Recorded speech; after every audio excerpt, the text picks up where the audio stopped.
esse resumo que eu vou fazer aqui da disciplina, ele serve para vários aspectos operacionais, né?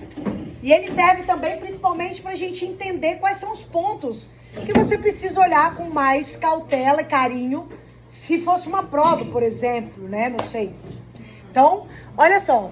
Vamos fazer aqui rapidamente uma overview do que foi até agora apresentado.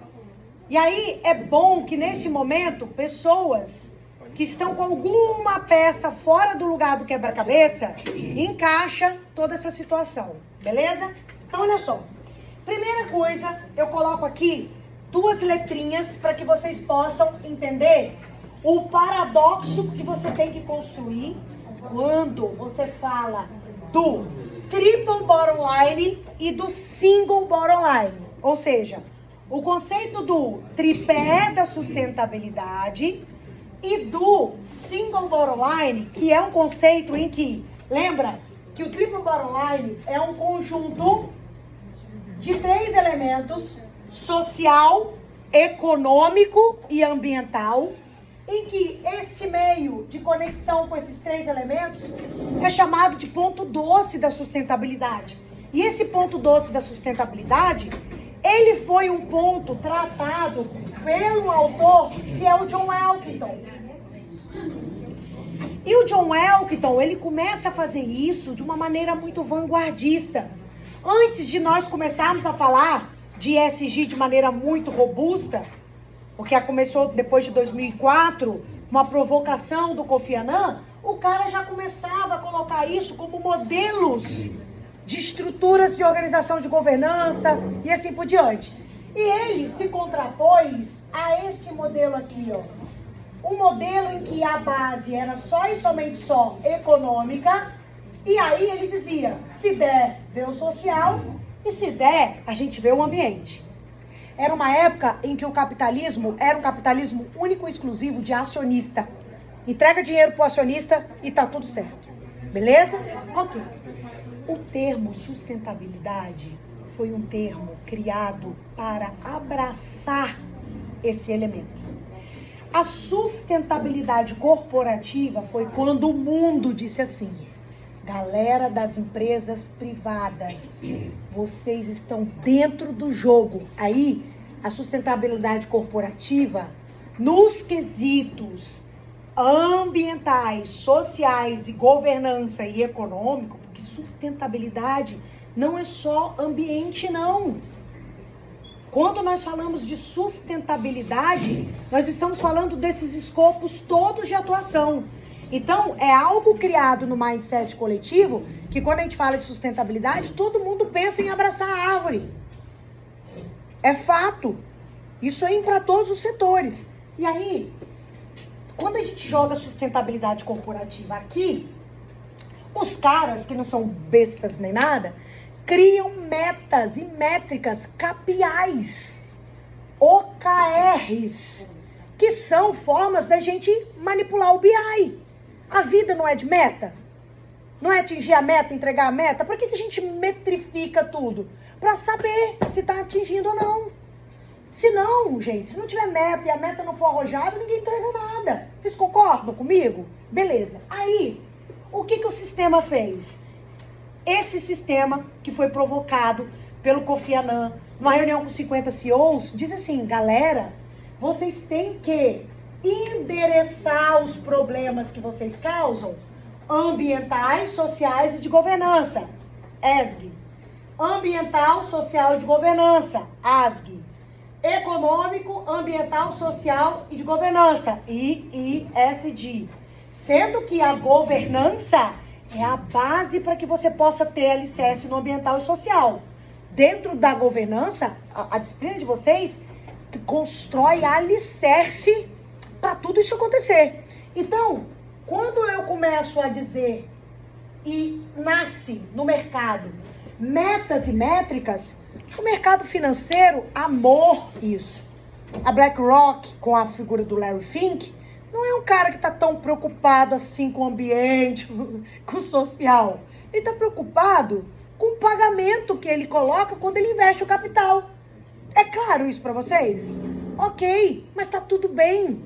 Porque nesse jogo, nós não estamos sendo enganados. A gente sabe que as garantias de pagamento, elas são melhores entregues de uma estrutura que tem uma governança alicerçada nesses eixos. Entrego o ambiental de maneira correta, entrego o social de maneira correta. Isso com uma estrutura de governança deixa a empresa na sustentabilidade, na longevidade no tempo, mais sólida. Aí o que aconteceu? O boom do ESG aconteceu com o início da pandemia.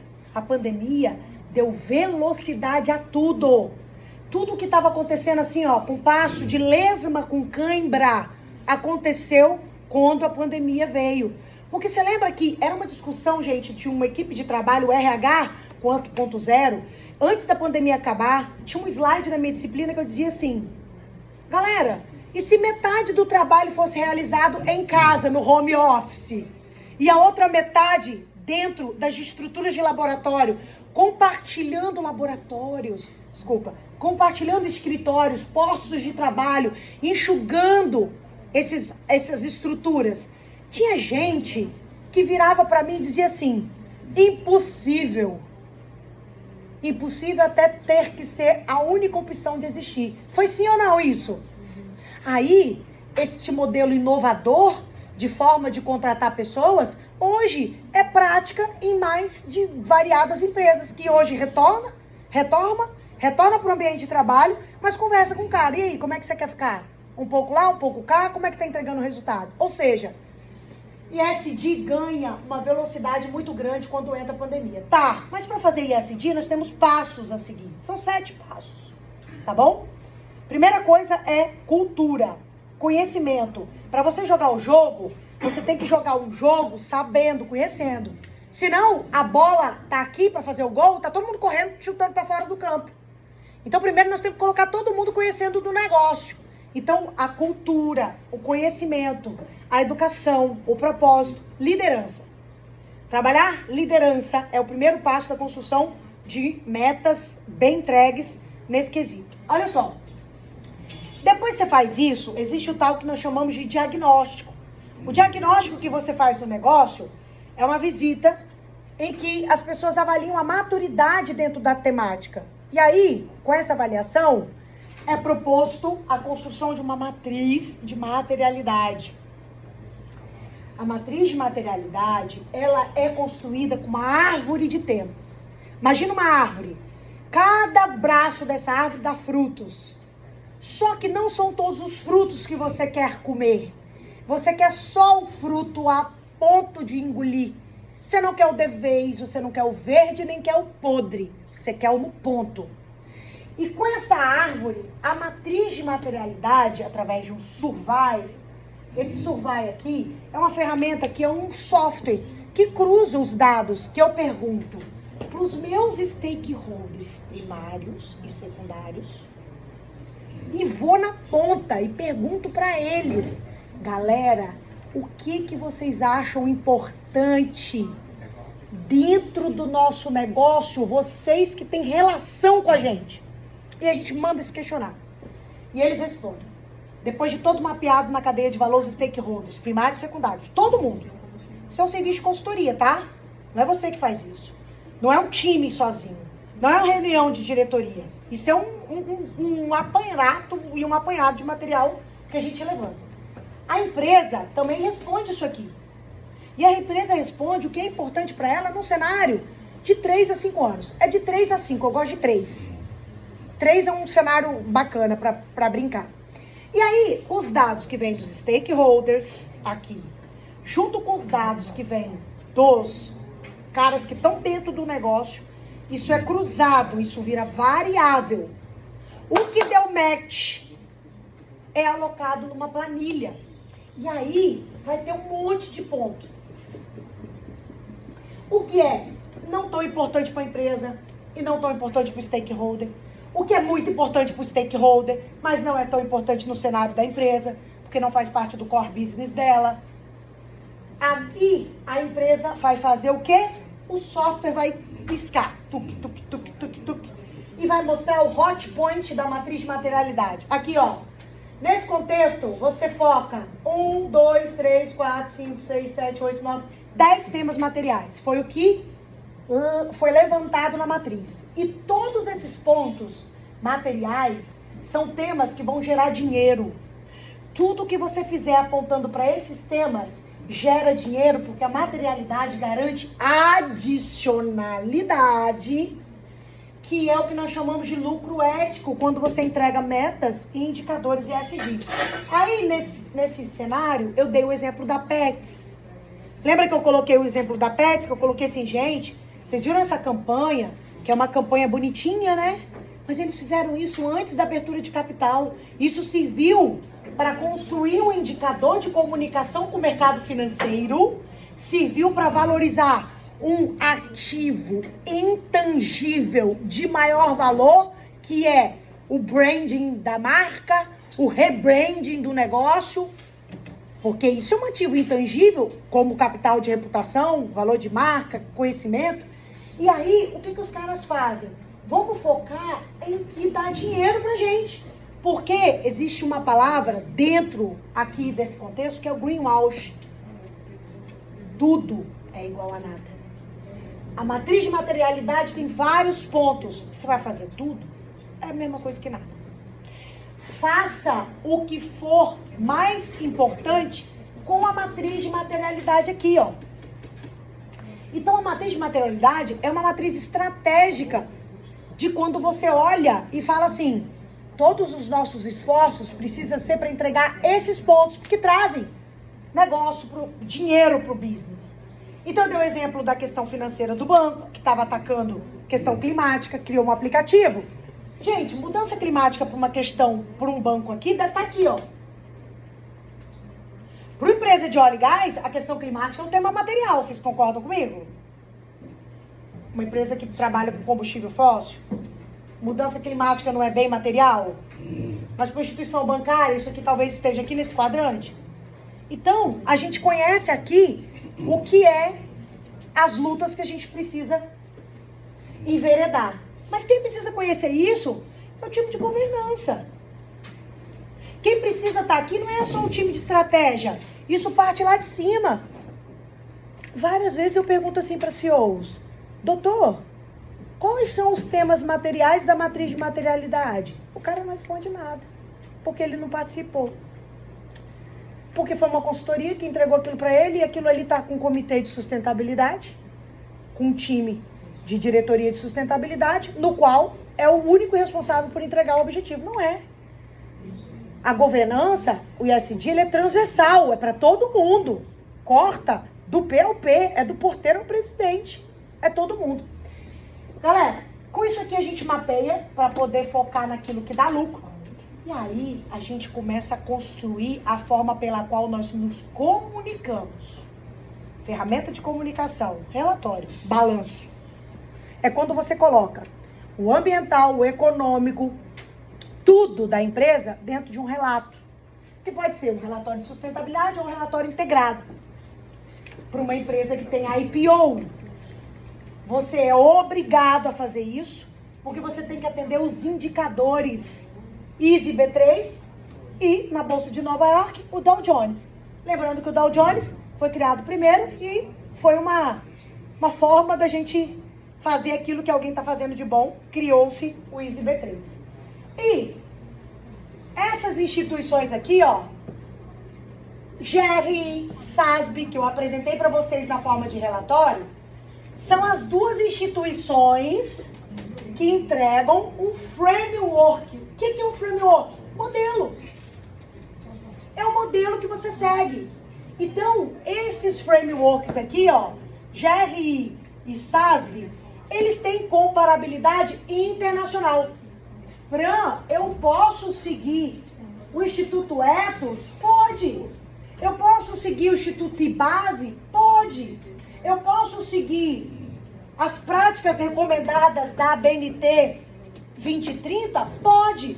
Mas saiba que quando você começa fazendo comparabilidade internacional, a sua virada de chave é muito mais fácil. Beleza, eu não sou empresa de capital aberto. Meu capital é fechado.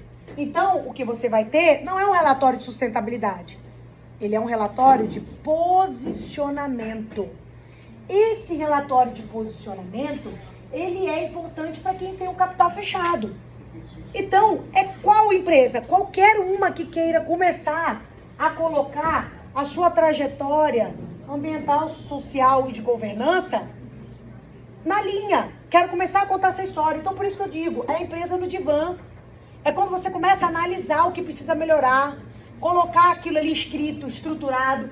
E aí, a ABNT dá um presente, que a ABNT pega essas regras e transforma isso em um manual, em prática recomendada. Tá lá, ó, passo a passo no que você tem que fazer, no ambiental, no social e na governança. E com exemplos práticos do que você tem que fazer na ponta. O que eu tô gravando rapidinho, eu já te tiro a dúvida. Isso é um resumo,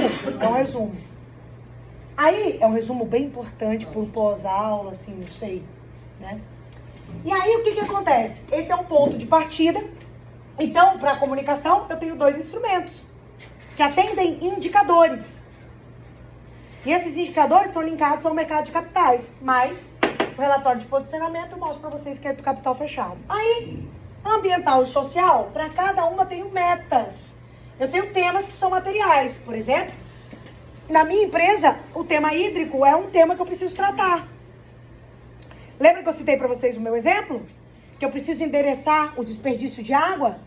Mas isso não é um tema que talvez você tenha na sua empresa. Então, isso não é um tema que vai entrar na matriz de materialidade. E aí, galera, tema social. Quais são os temas que você precisa trabalhar? Aí a gente tem uma diversidade de elementos que a gente precisa entregar. E lá no tema social, eu vou dizer uma coisa para vocês. Tudo é importante. Não tem nada que não seja importante para o negócio. A pauta da inclusão, a pauta da diversidade, a pauta de mitigar trabalhos que sejam análogos a escravo infantil. Não tem nada no S que seja assim. Ai, passa com o olho fechado. Não. O S você bota uma lupa. Porque onde está o maior passivo de empresa é no S. E eu vou falar uma coisa para vocês. Hoje, diretorias e empresas extremamente que estupravam o S do ESG, eu vou colocar isso porque é case, como a Ambev, hoje é case de como tratam o S tão bem a ponto de ser bench no mercado, de como tratar as pessoas. Galera, a Ambev já foi uma máquina de destruir pessoas, com metas e a forma pela qual elas conduziam isso, né? Hoje, né, como a gente observa, e isso reverberou dentro de um contexto que não abraça e não entregava capital, só perdia. Hoje eles têm modelo. Você quer aprender a tratar gente? Vai na Ambev. Há 10 anos atrás, aquilo era um centro de deixar as pessoas doentes. Tanto é que quando você pega gestor formado pela Ambev, passado, você fala assim, cara, quanto tempo você estudou na Ambev? Você estudou. Você trabalhou na Ambev 10 anos. Depois que eu acabar de gravar, eu vou contar um case. Como eu contratei um cara, porque ele tinha 10 anos de Ambev, eu falei, não, eu não vou contratar você, eu vou contratar a sua experiência. De forma interessada e estratégica, eu me utilizei dessa estrutura que eu podia. Porque eu queria saber de tudo e soube, porque ele era um alta de gestão. E soube, porque ele era par. E me deram o poder de contratar, eu falei, quero aquele que eu quero conhecer mais. Não vou contratar um igual, vou contratar um totalmente diferente da minha área para eu aprender. Simples, né? A vida é de interesse. Se você não tem esses interesses, eu tenho. Amizade, amoroso, tudo tem que ter interesse. Não é verdade? Ótimo. Mas não é interesse de passar a perna em você, te matar, roubar. Claro que não, né? Interesses genuínos. Galera, e aí acontece que isso tudo só funciona se você tiver governança corporativa.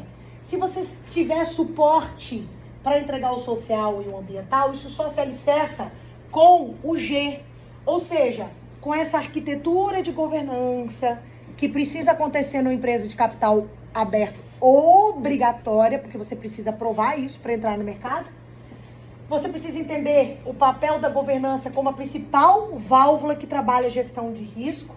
E aí, daqui a pouco, eu vou mostrar para vocês os níveis de governança no mercado de capitais que classifica as empresas em nível 1, nível 2, novo mercado, que é uma forma de você estratificar e você valorar esses níveis.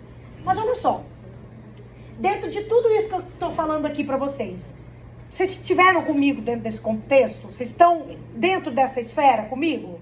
Estão ou não? Então vocês estão preparados para fazer a prova agora. Eu posso baixar aqui do Siga a Prova e aplicar para vocês. Bora?